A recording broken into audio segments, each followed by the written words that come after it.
வையகம், வாழ்க வையகம், வாழ்க வளமுடன்.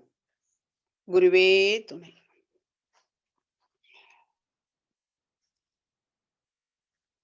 கேக்குங்களாமா? சிறப்பா கேக்குதுமா. அறிவதனை கருவினிலே இணைத்து தவமாற்ற ஐம்புலன்கள் அமைதி பெறும் அருகுணமும் சீராம். அறிவு தன் விழிப்பு நிலை பிறழாத தெளிவில் ஐந்து பெரும் பழி செயல்கள் விளைய வழி ஏது. அறிவு உயிரில் அடங்கி அந்நிலையில் மேலும் ஆழ்ந்து ஒடுங்கி துரியம் நிற்க முன்வினைகள் போம். அறிவு துரியாதீத நிலை நிற்க நிற்க ஆதியாம் மெய்ப்பொருளாம் அரும் பிறவி தொடரே அப்படின்னு சொல்ற சாமிஜி. இப்போ நம்ம கிட்ட இருக்கிற குணங்கள்லாம் மனிதர்கிட்ட, ஒவ்வொரு மனிதர்கிட்ட இருக்கிற குணங்கள்லாம் பார்த்தோம் அப்படின்னா எவ்வளவோ குணங்கள்லாம் தேவையில்லாத குணங்கள்லாம் இருக்கு. அதுல மகரிஷி அவங்க என்ன கொடுக்குறாங்க அப்படின்னா, நம்ம வந்து ஒரு வேதாத்திரியத்துல நம்ம சிறந்து விளங்கணும் அப்படின்னு சொன்னா குணங்களை சீரமைக்கிறது அப்படிங்கிறது ஒரு மிக முக்கியமான செயல். அதுலதான் மகரிஷி அவங்க கொடுக்குறாங்க அருகுண சீரமைப்பு அப்படின்னு. அருகுணங்கள் அப்படின்னு சொன்னா என்னென்ன அப்படின்னு சொன்னா அது எதிலிருந்து வருது, அந்த அருகுணங்கள்லாம் நமக்கு எதிலிருந்து தோன்றுகிறது அப்படின்னு சொன்னா ஒவ்வொரு மனிதனுக்கும் அப்படின்னு சொன்னா பிறக்கும் பொழுதே ஒவ்வொரு மனிதனும் நேரா நம்ம இறைநிலையிலிருந்து இறைநிலையே மனிதனாக வந்திருக்கான்னு சொன்னா கூட இறைநிலையே நேரா மனிதனாக வர முடியல. அதனால என்ன அப்படின்னா அந்த வந்த வழி பாதையில் இருக்கிற களங்கங்கள்லாம் சேர்ந்து நம்ம கிட்ட, அப்ப அதனால என்ன அப்படின்னா களங்கங்களோட தான் ஒவ்வொரு மனிதனும் பதிவுகள், களங்கங்கள் அப்படின்னா பதிவுகளோட தான் ஒவ்வொரு மனிதனுடைய பிறப்பும் இருக்கு. அப்ப அந்த பதிவுகள் எல்லாம் நம்ம நீக்கினாதான் நம்ம வந்து ஒரு மனிதனாக முதல்ல மாற முடியும் அப்படின்னு சொல்றோம் மகரிஷி. அப்ப என்ன அப்படின்னா மனிதன் பிளஸ் களங்கங்கள் அப்படின்னா இறைவன் பிளஸ் களங்கங்கள் இஸ் ஈக்குவல் டு மனிதன். அப்போ இந்த களங்கங்கள் எல்லாம் நம்ம என்ன செய்யணும் அப்படின்னா இறைவனா மாறணும். அப்படி என்னென்ன களங்கங்கள் அப்படின்னா ஆணவம், கன்மம், மாயை அப்படின்னு சொல்றோம். ஆணவம் அப்படின்னு சொன்னா ஆணவம் அப்படிங்கிறது ஈகோன்னு சொல்றோம். அதே சமயத்துல அதுல இருந்து நமக்கு என்னென்ன குணங்கள்லாம் வருது அப்படின்னு சொன்னா தான் தனது அப்படிங்கிற குணங்கள்லாம் வந்துடுறது. அடுத்தது பழிச்செயல் பதிவுகள். கன்மம் அப்படின்னா பழிச்செயல் பதிவுகள். ஒவ்வொருவரும் பிறக்கும் பொழுதே பதிவுகளோட தான் பிறந்திருக்கும். அப்ப சொல்ற வினைப்பதிவே தேகம் கண்டாய் அப்படின்னு சொல்றாங்க இல்லையா? அப்போ பதிவுகளோடய பிறக்கிறோம். அடுத்தது என்ன அப்படின்னா அந்த புலன் மயக்கத்திலேயே வாழும் பொழுது அதனாலயும் நமக்கு என்னென்ன செயல்கள் பதிவுகள்லாம் ஏற்படும். அப்போ இதெல்லாம் நம்ம நீக்கினா தான் நம்ம முதல்ல வந்து மனிதனாக மாற முடியும் அப்படிங்கிறது தான் சொல்றோம். அப்போ மனிதனாக மாறுறதுக்கு என்ன செய்யணும்? இதெல்லாம் இந்த 3 நீக்கணும். அதுல ஃபர்ஸ்ட் என்ன அப்படின்னா ஆணவம் அப்படின்னு கொடுத்திருக்காரு, அகம்பாவம் சொல்றது. அப்போ அதுல இருந்து என்னெல்லாம் வருது அப்படின்னு சொன்னா ஈகோ அப்படின்னு சொல்றோம். அப்ப ஈகோ அப்படிங்கும் போது எக்ஸிங் காட் அவுட் அப்படிங்கிறோம். அதனால என்ன அப்படின்னா அந்த ஈகோ இருக்கும்போது தான் தனது, தான் அப்படின்னா அதிகாரப்பற்று, தனது அப்படின்னா பொருள் பற்று. அப்ப தான் அப்படிங்கிற அதிகாரப்பற்று அப்படிங்கிறத என்ன எல்லாம் என்னோடதான், நான் சொல்றதான் கேட்கணும் அப்படிங்கிறத ஒரு அதிகாரம். தனது அப்படிங்கிறது பொருள் பற்று, எல்லாமே என்னோடதுதான் அப்படிங்கிற ஒரு பொருள் மேல ஒரு பற்று. அப்ப அதிகாரப்பற்றும் பொருள் பற்றும் இரண்டுலயும் வரும்போது என்ன அதெல்லாம் ஒரு விந்தையான தம்பதிகள் அப்படின்னு சொல்லி மகரிஷி சொல்றாரு. அப்ப அந்த விந்தையான தம்பதிகள் இருந்து என்னென்ன வருதுன்னா தேவையில்லாத குணங்கள் எல்லாம் பிறந்துடுறது. அதுதான் சொல்றாங்க பேராசை, சினம், கடும்பற்று, முறையற்ற பால் கவர்ச்சி, உயர்தாழ் மனப்பான்மை, வஞ்சம். இந்த மாதிரி 6 குணங்கள் வந்துடுறது. அப்போ இந்த குணங்களை எல்லாம் நம்ம நல்ல குணங்களாக மாற்றும் பொழுதுதான் ஒவ்வொரு மனிதனும் முதல்ல மனிதனாக மாற முடியும் அப்படின்னு சொல்றோம். அப்போ இந்த 6 குணங்கள்ல எந்த ஒரு குணம் இருந்தா கூட அத சரியான முறையில வாழ முடியறதில்ல. அப்ப இந்த 6 குணங்கள்ல இருந்து என்ன வருது அப்படின்னு சொன்னா 5 பெரும் பழிச்செயல்கள். பொய், களவு, சூது, கொலை, கற்பழிப்பு இதெல்லாம் தான் நடக்குது. அதுதான் மகரிஷி என்ன சொல்றாரு, அறிவதனை கருவினிலே இணைத்து தவமாற்ற ஐம்புலன்கள் அமைதி பெறும் அருகுணமும் சீராம் அப்படிங்கிறாரு. அப்போ நம்ம என்ன நம்மளுடைய 6வது அறிவு இருக்கு இல்லையா, மனம்ங்கிற 6வது அறிவை அலைச்சல் வேகத்தை குறைச்சு அதை நம்ம எந்த மூலத்திலிருந்து வந்தோமோ அந்த மூலத்தோடு இணைந்து தவமாற்றும் பொழுதுதான் அறிவதனை கருவினிலே இணைத்து தவமாற்ற ஐம்புலன்கள் அமைதி பெறும். அப்ப இந்த புலன்கள்லாம் என்ன ஆயிடும் அப்படின்னு சொன்னா, அது எதற்காக வந்ததோ ஞானத்தை கொடுப்பதற்காக இந்த 5 புலன்களும் வந்திருக்கிறதுனால, அத நம்ம என்ன பண்ணலாம்? அமைதிப்படுத்தலாம். அப்ப இந்த 5 புலன்கள் அமைதியான உடனே, அதன் மூலமாக தோன்றக்கூடிய என்ன பதிவுகள்லாம் குறைஞ்சு அருகுணமும் சீராம். அப்ப நமக்கு என்ன ஆயிடும்? ஒரு கான்ஸ்டன்ட் அவேர்னஸ் வந்துரும். அந்த அவேர்னஸ் வரும்பொழுது, நமக்கு அதிலிருந்து என்ன ஆகும்? அறிவுதன் விழிப்பு நிலை பிறழாத தெளிவில். நமக்கு அறிவு அந்த விழிப்பு நிலைக்கு ஒரு அவேர்னஸ் வந்துருச்சு அப்படின்னு சொன்னா, தவம் ஏற்ற ஏற்ற அந்த ஆல்ஃபா வேவ் அதெல்லாம் வரும்பொழுது, அதனால என்ன அப்படின்னு சொல்றாரு? 5 பெரும் பழிச்செயல்கள் விளைய வழி ஏது அப்படிங்கிறாரு. அப்ப நமக்கு 5 பெரும் பழிச்செயல்கள் தோன்றவே தோன்றாது அப்படிங்கிறார். அதுக்கு என்ன செய்யணும்? முதல்ல மனம் உயிர்ல அடங்கணும். அப்புறம் உயிர் என்ன ஆகணும்? அது எந்த இடத்துலருந்து வந்தோ அந்த இடத்துல போய் நம்ம என்ன பண்றோம்? ஒடுக்க ஆரம்பிச்சுர்றோம். அப்போ மனம் உயிரில் ஒடுங்கி, உயிர் என்ன பண்றோம்? பரத்துல ஒடுங்கணும். அந்த மாரி செய்யும் பொழுது என்ன? அதத்தான் துரியாதவத்துல செய்றோம். முதல்ல ஆக்னை துரியத்துல மனம் அடங்கிருது. அதுக்கப்புறம் துரியாதத்துல என்ன செய்றோம்? மனம் உயிர் போய் அந்த இடத்து எந்த மூலத்துன்னு வந்து அந்த மூலத்துக்கு போயிடுது.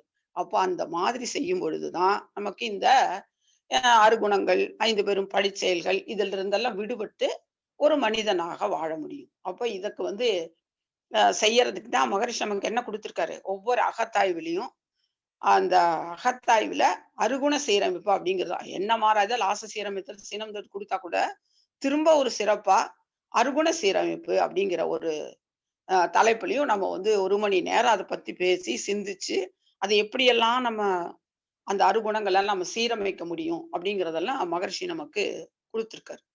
எல்லாமே அவரோட வாழ்க்கையில் நடந்த உதாரணங்களை வைத்து அவர் கொடுத்திருக்கிறதுனால நமக்கு என்னன்னா இதெல்லாம் எளிமையாக நம்மாலையும் பின்பற்ற முடியும் அப்படி. அப்ப பேராசை அப்படிங்கும்போது என்னன்னா ஒரு ஆசை அப்படிங்கிறது இருக்க வேண்டியதுதான்.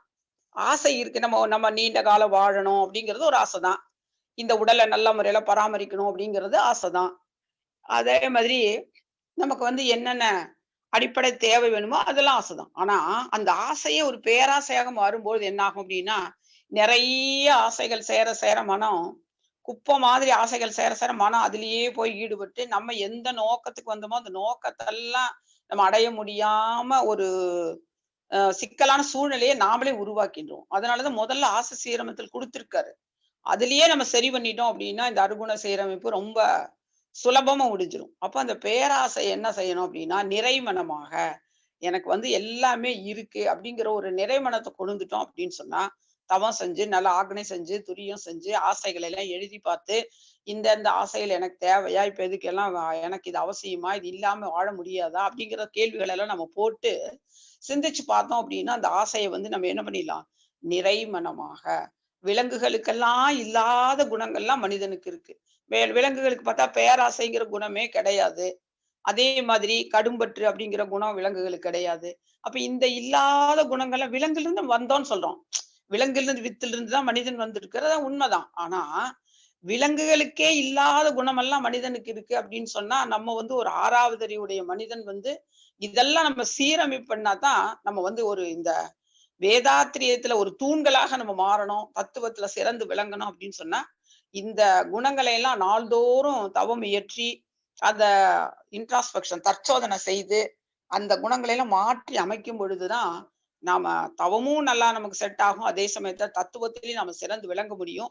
நாளுக்கு நாள் நம்ம கிட்ட இருக்கிற குணங்கள் எல்லாம் தீய குணங்கள் எல்லாம் மாற்றிக்கொண்டே வரும் பொழுதுதான் நமக்கு உடல் நலமும் நல்லாயிட்டு வரும். மெயின் பாயிண்டா அது அந்த குணங்கள் இருக்கும் பொழுது என்ன ஆகும்னா அதுக்கு தகுந்த மாதிரி உடல் நலம் இருக்கும். அப்போ அதெல்லாம் மாற்றி அமைக்கத்தான் மகரிஷி நமக்கு இத கொடுத்திருக்காரு. அப்ப அந்த வழியில பேராசை என்ன செய்யணும் அப்படின்னு சொன்னா தினம் அதை சிந்திச்சு பார்த்து எந்த மாதிரி எண்ணம் வந்தது இது என்ன காரணத்தினால இந்த ஆசை வந்தது இது நிறைவேற்ற முடியுமா முடியாத தேவையா தேவையில்லையா அப்படிங்கிற கேள்வி எல்லாம் போட்டு அதை வந்து நம்ம நிறைமனமாக மாற்றிக்கொள்ள வேண்டும். அப்ப நிறைமனம் நமக்கு வந்துடுது அப்படின்னு சொன்னா நமக்கு அப்படியே ஒரு மனம் என்ன சொல்றது எதை பார்த்தாலும் ஒரு தேவையில்லாத ஒரு சின்ன பொருள் எல்லாம் போய் சிக்கிட்டு இருக்கிறதெல்லாம் விட்டுட்டு நம்ம அப்படியே ஒரு நிறைமனமாக இருக்கும் பொழுது அப்படியே ஒரு தெய்வ வடிவில் இருக்கிற மாதிரி நமக்கு வரும். இருக்கிற நிலைமை நமக்கு வந்துடும். அந்த நிலையை நாம செய்து கொள்வதற்கு நம்ம ஏற்படுத்திக் கொள்வதற்கு இந்த ஆஹ் பேராசையை நிறைமனமாக மாற்றுவது ஒரு முக்கிய காரணமாக இருக்கும். அடுத்தது பார்த்தோம் அப்படின்னா சினம் அப்படின்னு சொல்றோம். இந்த பேராசை வந்து என்ன காரணம் அப்படின்னா இது தடைப்பட்டதுன்னா இந்த ஆசை தடைப்பட்டாலே அடுத்தது என்ன அப்படின்னா சினமாக மாறும். அப்ப இந்த சினம்ங்கிறது என்ன அப்படின்னு சொன்னா தன்னையும் கெடுக்கும், பிறரையும் கெடுக்கும். எப்பவுமே வந்து ஒரு குடும்பத்துல ஒரு அமைதி இருக்காது. இந்த நிலையெல்லாம் ஏற்படுத்தி விட்டுரும். அப்ப இந்த சினம்ங்கிறது. அப்ப இந்த சினத்த நாம என்ன செய்யணும் அப்படின்னு சொன்னா, சினத்த வந்து சகிப்புத்தன்மையாக, பொறுமையாக மாற்றிக்கணும். அப்ப இந்த சினம்ங்கிறது ஒரு மனிதன்கிட்ட இருக்கும் பொழுது, அந்த அவர சினம் இருக்கிறவங்களுக்கும் அது துன்பம். அதே சமயத்துல அந்த குடும்பத்துல இருக்கிறவங்களுக்கும் அதுல ஒரு மகிழ்ச்சி இருக்காது. ஒரு குடும்பத்துல நல்ல மகிழ்ச்சியா இருக்கணும் அப்படின்னு சொன்னா, சினம் இருக்கக்கூடாது. அப்ப சினத்தை பொறுமையாக மாற்றிக்கொள்வதற்கு மகிழ்ச்சி பயிற்சி குடுத்திருக்காரு. அப்ப என்னென்ன காரணத்தினால சினம் வருது? இதுல வந்து உலக சமுதாயத்த சேவா சங்கத்த தவிர எங்கேயுமே வந்து சினம் தவிர்த்துக்கலாம் ஒரு அட்டவணையே குடுத்ததில்ல. அப்ப அந்த முறையில நம்ம சினத்த ஆராய்ச்சி பண்ணி பார்த்தோம் அப்படின்னு சொன்னா, இந்த சினத்தினால நம்ம இதுவரைக்கும் என்ன ஒரு நன்மை அடைஞ்சிருக்கோம் அப்படிங்கிறத நெனச்சு பார்த்தா ஒண்ணுமே கிடையாது.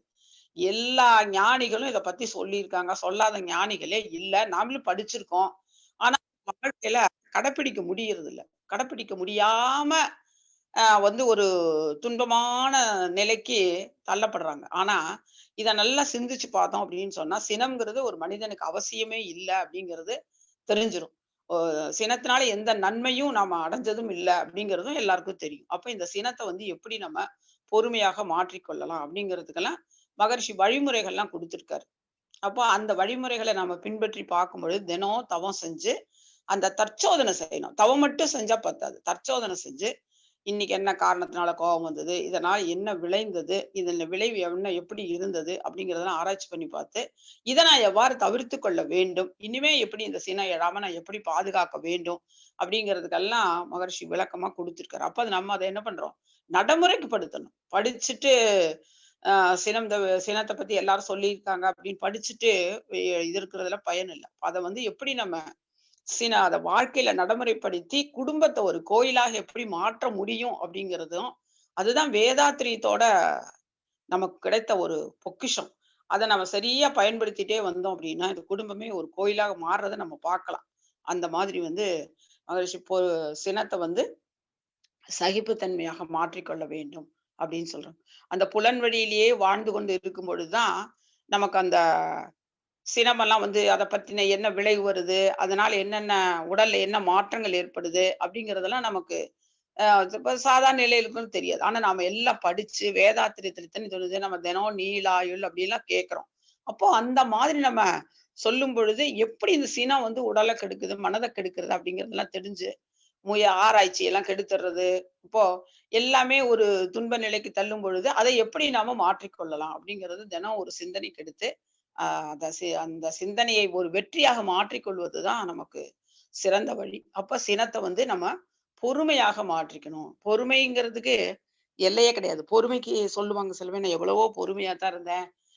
என்னாலேயே பொறுக்க முடியாம பண்ணிட்டாங்க. அதனால தான் நான் பேசினேன்" அப்படின்னு சொல்லுவாங்க. அது வந்து ஒரு சரியான வழி கிடையாது. அந்த கடலுக்கு கூட ஒரு எல்லை இருக்கு. ஆனா சினத்துக்கு, பொறுமைக்கு வந்து ஒரு எல்லையே கிடையாது. அப்படின்னு மகரிஷி சொல்றாரு. அப்போ அந்த பொ பொறுமைய நம்ம கடைப்பிடிக்க ஆரம்பிச்சுட்டோம் அப்படின்னு சொன்னா, அதனால வரக்கூடிய நன்மைகள் சொல்லவே முடியாது. பட்டியல் போட்டு நம்ம வாழ்க்கையில அனுபவிக்கிற ஆனந்தங்கள்லாம் சொல்லவே முடியாது. அந்த மாதிரி வந்து நம்ம சினத்த வந்து பொறுமையாக மாற்றிக்கொள்ள வேண்டும் அப்படின்னு சொல்றாரு. அடுத்தது என்ன அப்படின்னு சொன்னா, கடும்பற்று. பேராசை, சினம், கடும்பற்று. அப்ப நமக்கு பொருள் கிடைச்சது அப்படின்னு சொன்னா, இந்த பொருள் எனக்கே தான் வேணும். நான் யாருக்குமே குடுக்க மாட்டேன் அப்படின்னு சொல்லி அந்த மாதிரி ஒரு குணம் ஏற்படுறது தான், அ அத வந்து தான் நம்ம வந்து கடும்பற்று அப்படின்னு சொல்றோம். இது வந்து நமக்கு அவசியமே இல்ல. கடும்பற்றை ஈகையாக மாற்றிக்கொள்ள வேண்டும். அப்ப ஈகையினால எவ்வளவு நன்மை அடைஞ்சவங்கள நம்ம படிச்சிருக்கோம். அதெல்லாம் வந்து நம்ம கேட்கிறோம். ஆனா நம்ம அத வந்து கடைப்பிடிக்கணும் இல்லையா? நம்ம ஒரு வறுமையில இருந்தா கூட, அவங்கனால எவ்வளவு நம்மனால மத்தவங்களுக்கு என்ன ஈகை செய்ய முடியும்? அப்படிங்கிறத நம்ம நெனச்சு பார்த்து, நாம அத ஈகைக்கு முக்கியத்துவம் குடுத்து, அத நல்லா செஞ்சோம் அப்படின்னு சொன்னா, அந்த கடும்பட்டுலருந்து நம்ம வெளிய வந்துரலாம். அப்ப எதையுமே நம்ம வந்து ஒண்ணும் கொண்டு வந்ததும் இல்ல, கொண்டு போக போறதும் இல்ல. இடையில எல்லாமே இறைவன் குடுத்திருக்காரு. அத நம்ம நல்லா அனுபவிச்சு, அந்த வாழ்க்கையில் நாமும் ஆனந்தமாக இருந்து, மற்றவர்களையும் ஒரு சந்தோஷமா வச்சுக்கிறது தான் மனிதனுடைய வாழ்க்கையினுடைய இயல்பு. அப்ப அத பார்க்கும்பொழுது, ஈகைங்கிறது ஒவ்வொருவருக்கும் எவ்வளவு அவசியம். அப்ப எல்லாரும் சொல்லியிருக்காங்க.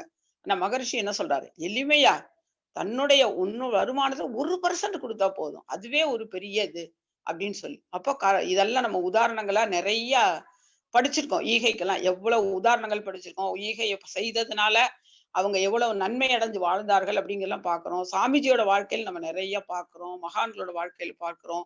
ரா அரசர்களோட வாழ்க்கையில பார்க்கிறோம். ஆனா இத வந்து நம்ம கடைப்பிடித்து, நம்ம லைஃப்ல நாம கடைப்பிடிச்சு, அதெல்லாம் படிக்கிறது, செய்யறதெல்லாம் ஒரு ஒரு நிலை. இத நம்ம நம்மள இம்ப்ளிமெண்ட் பண்றது தான் வேதாத்திரியம். அப்ப நம்ம எந்த அளவுக்கு நம்ம என்ன ஈகை செய்றோம்? நம்மனால என்ன முடியும்? அப்படிங்கிறதெல்லாம் பார்த்து, அப்ப அந்த கடும்பற்றை ஈகையாக மாற்றிக்கொள்ள வேண்டும். அப்படிங்கும்போது, நமக்கு ஒரு ஈகை இல்லாத சாமிஜி சொல்றார் இல்லையா? ஒரு ஈகை இல்லாத மனிதனோ, குடும்பமோ, நாடோ சரியாக இருக்காதுங்கிறார். அது மாதிரி ஒவ்வொரு தனி மனிதனும் தன்னுடைய சுய உழைப்புல கொஞ்சம் ஈகைய குடுக்கும் பொழுது தான், அது நல்ல முறையில மனசு அப்படியே ஒரு லேசா இருக்கும். ஒரு ஆனந்தமா இருக்கும். இன்னைக்கு என்ன குடுக்கலாம்? யாருக்கு என்ன குடுக்கலாம்? அப்படிங்கிற ஒரு எண்ணத்த உடலாலோ, பொருளாலோ, அறிவாலோ ஏதோ ஒண்ணுல நம்மனால என்ன முடியுமோ அத குடுத்துக் கொண்டே இருக்க வேண்டும் அப்படிங்கிற ஒரு எண்ணம் மனசுல வந்துட்டுதுன்னா, அந்த எண்ணத்த நம்ம நிறைவேற்றிக் கொண்டே வந்தோம் அப்படின்னா, அது ஈகையாக மாறிவிடும் அப்படிங்கிறது. அடுத்தது கடும்பற்று, முறையற்ற பால் கவர்ச்சி. ஏன் இதெல்லாம் சாமிஜி குடுத்திருக்காரு அப்படின்னா, ஆசையினுடைய மடிப்பு தான் 6 குணங்கள். நம்ம ஆசை சீரமைத்தல் பயிற்சி செய்திருக்கோம். இருந்தாலும் மறுபடியும் என்ன குடுத்திருக்காரு? ஆசையினுடைய மடிப்பு தான் 6 குணங்களாக மாறுகிறது. அப்போ இந்த பேராசை வந்ததுன்னா, ஆசை பிறர் வாளை நாடி எழுந்தால் சீனம். ஆசை வந்து ஒரு பொருளை வந்து பொருள் மேல வந்ததுன்னா கடும்பற்று இப்படிலாம் சொல்றாரு இல்லையா? அப்ப அதனால, இப்ப ஆசை வந்து பிறர் பாலை நாடி எழும்போது என்ன வரும்? முறையற்ற பால் கவர்ச்சி. அப்ப இதெல்லாம் வந்து நாம கற்பு நெறியாக மாற்றிக்கொள்ள வேண்டும். அப்ப கற்பு நெறியாக மாற்றிக்கொள்ளும் பொழுது தான், வாழ்க்கையில எப்படி இருக்கும்? ஒவ்வொருவரும் அந்த இன்பத்த அனுபவிச்சு வாழ முடியும். கற்பு நெறி மாறி இல்லாம முறையற்ற பால் கவர்ச்சியாக இருக்கும் பொழுது தான், இன்னைக்கு சமுதாயத்துல நம்ம நெறைய பார்க்கிறோம். டிவி நியூஸ்ல.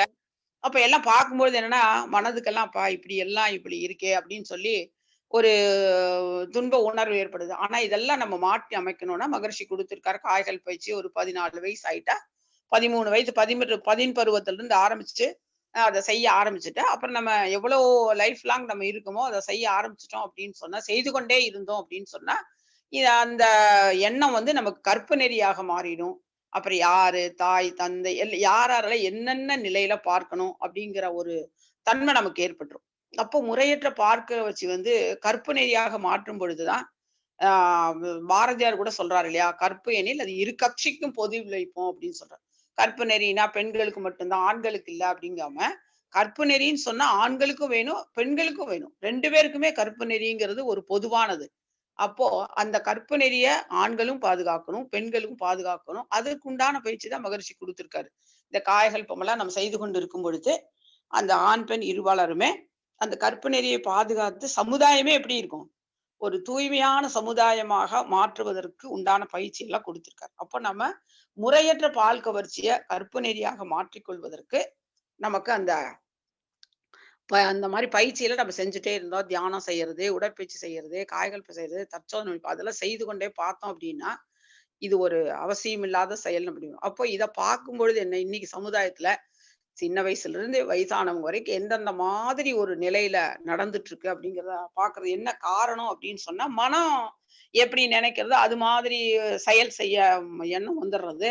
அப்புறம் அந்த எண்ணத்துக்கு தகுந்த மாரி செயல்கள செய்துட்டு, அப்புறமா அதனால துன்பப்படுறதுல ஒரு பயனுமே இல்ல. அப்ப இத நாம நல்லா தெரிஞ்சுக்கணும் அப்படின்னா, அதுக்கு எல்லாமே பயிற்சியினால தான் மாற்ற முடியுமே ஒழிய, நம்ம நெனச்சு பார்த்து எண்ணத்தால மாற்ற முடியாது. அப்போ முறையற்ற பால் கவர்ச்சிய என்ன செய்யணும்? கற்பு நெறியாக மாற்ற வேண்டும்.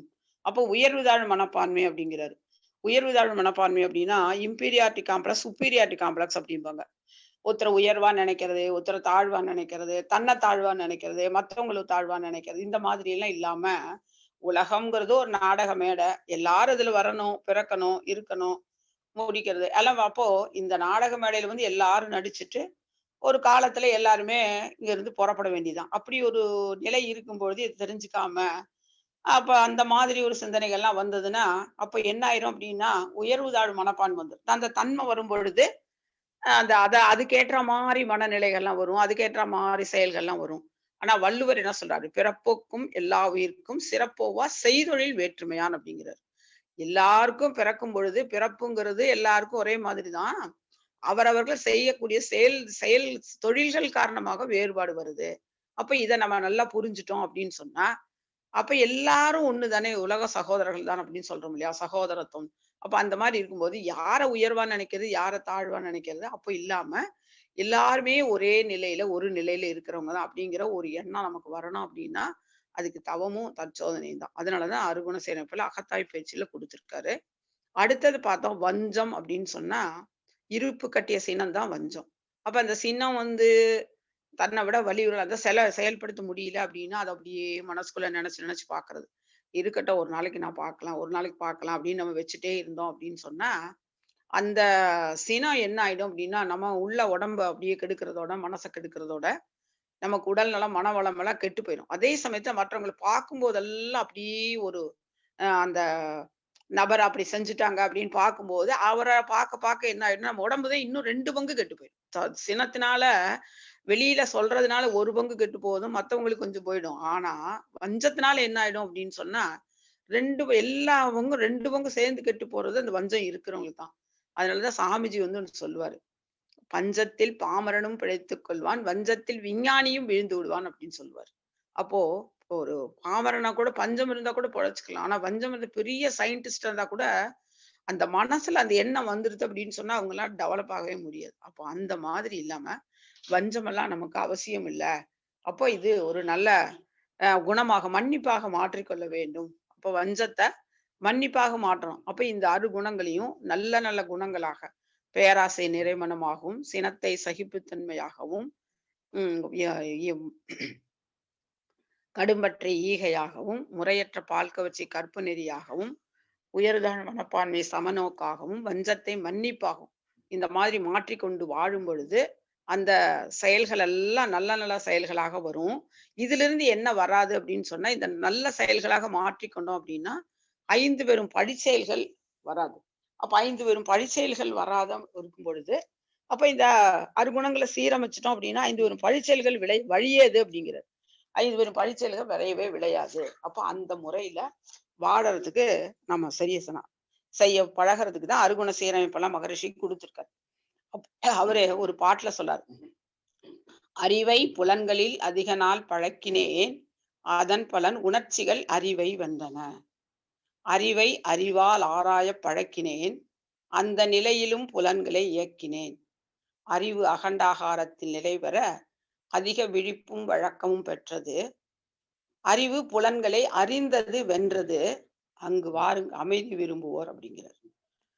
அதனால புலன் வழியாக நம்ம வாழ்ந்து கொண்டு இருக்கும் பொழுதுதான், புலன் கவர்ச்சியிலேயே வாழ்ந்து கொண்டு இருக்கும் பொழுது என்ன ஆகுது? பதிவுகள் ஏற்பட அந்த புலன்கள் மூலமாக வரும்பொழுது, இந்த பதிவுகள் ஏற்பட்டு அதுக்கு தகுந்த மாரி நமக்கு எண்ணம், சொல், செயல்லாம் வருது. அதனால அறிவை புலன்களில் அதிக நாள் பழக்கினேன், அதன் பலன் உணர்ச்சிகள் அறிவை வென்றன. அப்ப இந்த உணர்ச்சி வரும்பொழுது, ஒரு கோபம் வருது, ஒரு கவலை வருது, ஒரு பொறாமை வருது, வஞ்சம் வருது அப்படின்னா, உணர்ச்சிகள் அறிவை வென்றன. அப்ப அறிவு வேலை செய்ய முடியாதபடிக்கு இந்த புலன்கள் மூலமாக மனம் வேகமா இயங்கும் பொழுது உணர்ச்சி வந்துருது. அப்ப அதன் மூலமாக செய்யும் பொழுது அந்த அருகுணங்கள்லாம் வந்துருது. அதன் மூலமாக அருவேறு பழிச்செயல்கள் வருது, துன்பமான வாழ்க்கைலாம் வருது. அடுத்த வரியில் சொல்றாரு, "அறிவை அறிவால் ஆராயப் பழக்கினேன். அந்த நிலையிலும் புலன்களை இயக்கினேன்." அப்ப அறிவுங்கிறது அமைதி நிலை. அப்ப அந்த அறிவு பேரறிவோட இணையும் பொழுது, நம்ம அறிவு கொண்டு இறைக்கும் பொழுது, அது என்ன ஆயிடுது? அறிவை அறிவால் ஆராயப் அப்படியே ஆராய்ச்சி செய்யும் பொழுது, அந்த நிலையில நம்ம புலன்களை இயக்குறோம். அப்ப இந்த புலன்கள்லாம் அமைதி அடைஞ்சிடுறது. பஞ்சேந்திரியம்லாம் செய்யறோம், ஆராய்ச்சி செய்யறோம். அதே சமயத்துல ஆராய்ச்சி செய்து பேரறிவோட இணைக்கிறோம். தியானம் செஞ்சு பேரறிவோடு இணைக்கும்போது நமக்கு என்ன ஆயிருது அப்படின்னு சொன்னா, அந்த புலன்கள்லாம் அமைதி பெற்று ஆராய்ச்சியில ஆராய்ச்சி செய்ய தொடங்கியது. அப்ப சொல்றாரு, "அந்த நிலையிலும் புலன்களை இயக்கினேன்."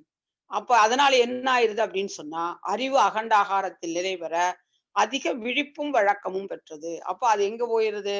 எந்த மூலத்திலிருந்து நம்ம வந்தோமோ, அந்த மூலத்துல போய் இணைய ஆரம்பிச்ச உடனே விழிப்பு வந்துருது. ஒரு அவேர்னஸ் வந்துருது தியானம் செய்யும்போது. அதே ஒரு நமக்கு அந்த விழிப்பே ஒரு வழக்கம் ஆயிருது. அதுபோல சொல்றாரு. அதிக விழிப்பும் வழக்கம் பெற்றது. அறிவு புலன்களை அறிந்தது வென்றது. அப்ப அதனால என்ன ஆயிருதுன்னா, இந்த அறிவு வந்து புலன்கள் எல்லாம் என்ன அப்படின்னு தெரிஞ்சிருது. அப்போ அறிவு என்ன ஆயிருது? புலன்கள்லாம் அறிவினுடைய கட்டுப்பாட்டுக்கு வந்துருது. மனதினுடைய கட்டுப்பாட்டுக்கு இருக்கும் பொழுது, மனதினுடைய கட்டுப்பாட்டுல இருக்கும் பொழுது, புலன்கள் தன்னோட இஷ்டம் போல இயங்கிட்டு இருக்கும். ஆனா அறிவினுடைய கட்டுப்பாட்டுக்கு வரும்பொழுது, அந்த அறிவு என்ன ஆயிருது? புலன்கள் எல்லாம் அமைதியாகி அறிவு விழிப்படைந்த உடனே அப்போ அங்கு வாருங்கள் அமைதி விரும்புவோர். அறிவு புலன்களை அறிந்தது வென்றது அப்படிங்கிறார். எப்படின்னு சொல்லி புலன்கள்லாம் நல்லா அமைதி நிலைக்கு வந்துடுறது, அறிவு மனம் அடங்கிடுறது, அறிவு ஜெயிச்சிடுறது. அப்ப அது மாதிரி என்ன ஆயிடுறது? அறிந்தது வென்றது, அங்கு வாருங்கள் அமைதி விரும்புவோர். அப்ப நம்ம ஒரு அமைதியான வாழ்க்கை வாழணும், இந்த அருகுணங்கள் எல்லாம் சீரமைக்கணும் அப்படின்னா, கண்டிப்பா பஞ்சேந்திரிய தவம் செஞ்சு, அதன் மூலமாக அதிலிருந்து நம்ம என்ன செய்யணும்? மன ஒரு அமைதி நிலைக்கு வந்து, அந்த அமைதி தான் அறிவு அப்படின்னா என்ன? மனம்னா என்ன? அறிவுனா நிலையாக இருப்பது, அறிவுனா அலையாக இருப்பது. அப்ப அலை ஓஞ்சதுன்னா என்ன ஆயிரும்? நிலையாயிரும். அப்ப அந்த மாதிரி ஒரு அறிவு நிலைக்காக வரும்பொழுது தான் நம்ம மனம் வந்து அலைச்சல் வேகம் குறையும் பொழுது, நம்ம வந்து இதெல்லாம் வந்து எளிமையாக நம்மால செய்ய முடியும் ஒவ்வொருவரும். அப்படிங்கிறத மகரிஷி வந்து இந்த கவிதையின் மூலமாக விளக்குகிறார். அப்போ அவரு ஒரு 37 வயசுல அவரோட வாழ்க்கையில நடந்தத வச்சு தான் இந்த அருகுண சீரமைப்பு அப்படிங்கிறத குடுத்திருக்காரு. அப்போ அந்த அருகுண சீரமைப்புக்கு இந்த பாட்டெல்லாம் குடுத்து, இந்த மாதிரி வந்து அவரு ஒரு ஞானி அவரே வந்து இந்த மாரி சொல்லிருக்காரு. நாமெல்லாம் எவ்வளோ காலம் இந்த புலன்கள் வழியாக வாழற வாழ்க்கையெல்லாம், புலன்கள் மூலமாக ஏற்படுற பதிவுகளை எல்லாம் நீக்கி, நாமும் வந்து இந்த அருகுண சீரமைப்பெல்லாம் பெற்று, நம்ம இன்பமாக வாழ முடியும் ஒவ்வொருத்தராலயும். வாழ முடியுங்கிறதுனால தான் எல்லாரும் வந்து இன்ன விட இன்னும் சிறப்பா வாழலாம் அப்படின்னு சொல்றாரு. அப்ப அந்த மாதிரி வாழ்வதற்கு தான்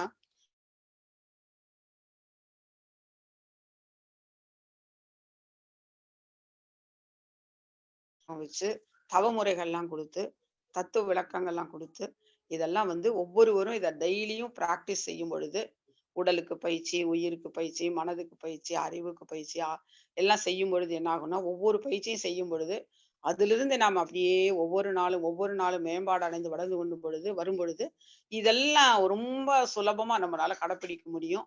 நாம அத கடைப்பிடிச்சும் நம்ம சிறப்பாக வாழ முடியும். அப்படிங்கிறத சொல்றேன். வாழ்க வளமுடன். வாழ்க வளமுடன் அம்மா.